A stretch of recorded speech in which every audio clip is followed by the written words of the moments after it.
There's a major power shift that we're living through right now. And as with all major changes and power shifts, sometimes we don't really notice them until after they're over. So I'm here as a little bit of a red flag for all of you today to say it's time to pay attention. We believe that the major shift, the best way to understand this, the best way to position yourselves as you're going forward is not to think about marketing anymore, but instead to think about marketing journalism. If we just tell good stories, pretend we're journalists, get excited about our product, and pretend you're a reporter from the Globe and Mail and you've been assigned to do a special section for the Globe and Mail on the product that you're offering to the world, what are all the stories that the Globe and Mail would put together to talk about that particular product? That's the level of information that your consumers are looking for.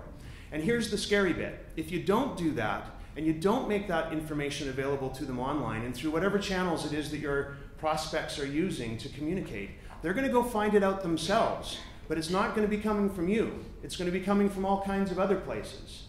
So you're not in control of that conversation anymore. So you can say to yourselves, you know what, I'm going to just keep on doing things the way I've always done it. I'm going to keep putting print ads out there and doing things the way I've always had success with. That's fine. Consumers aren't going to play that game. So you don't really have a choice. You have to get out there and be much more engaging, tell a lot more stories, engage in what we call marketing journalism. I spend a lot of time talking about digital and online media because I'm very excited about it. It's definitely the way of the future. But I don't want anyone to leave this room thinking that I'm saying that traditional media is no longer important. Traditional media is more important than ever. Awareness around real estate products still first comes from print and outdoor. So if we aren't running print ads and doing signage and billboards, no one's going to know to go and look for us on Google. Google likes words on your homepage. So remember those websites we used to do with just the pretty picture of the sunset and the couple in matching sweaters and they have an Irish setter on a leash and they're walking down the beach, and then there'd be a little line that would swim across that would say, "This place will change you," and that's about it. Google can't find that. That's absolutely invisible. What Google likes, what the logarithms from Google likes, is when you have a page that's packed with stories and blogs and Twitter feeds and videos and news and information and updates, and that it changes all the time. If you're on all kinds of different social media channels, if you've got videos on YouTube, you've got a Facebook page, you're using Twitter, you're posting blogs on your home site, your home page looks like CNN instead of that happy view shot of the couple holding hands on the beach with the Irish setter, Google's going to find you, push you up to the top of the rankings. It's all going to work.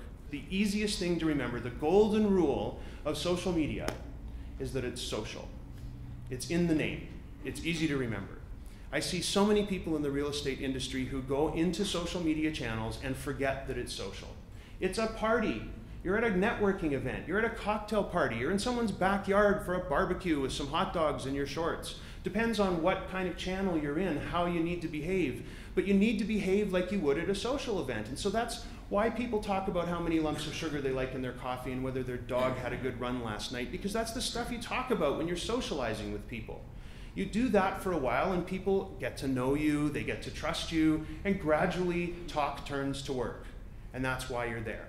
If you can give people a gift, if you can make their lives better by giving them information that will help them feel smart and help them make a smart decision, then they will thank you and you will succeed. That's the big idea.